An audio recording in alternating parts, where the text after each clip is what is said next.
سیدنا عثمان غنی رضی اللہ عنہ سے پوچھا کہ آپ کی 3 کون سی بڑی خواہشیں ہیں؟ فرمایا کہ میری پہلی خواہش یہ ہے کہ میں جتنے روئے زمین پہ غلام ہیں سب کو آزاد کرتا رہوں۔ ہر جمعے کو غلام آزاد کرتے، 2500 کے لگ بھگ غلاموں کو منہ بولی قیمتیں دے کے بھی آپ نے خرید کے رہا کیا، آزاد کیا۔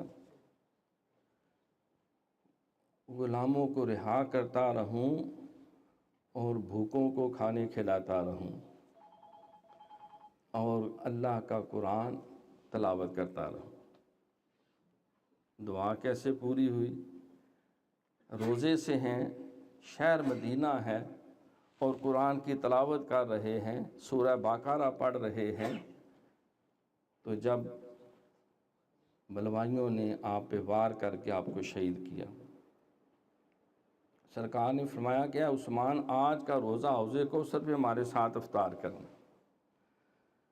تو قرآن کے ساتھ محبت، جامع القرآن کا بھی لقب آپ کے حصے میں آیا۔ آج میں اور آپ جو قرآن پڑھتے ہیں یہ سیدنا عثمان غنی رضی اللہ تعالیٰ نے ہمیں جمع کر کے دیا اور ایک قرات میں متفق کیا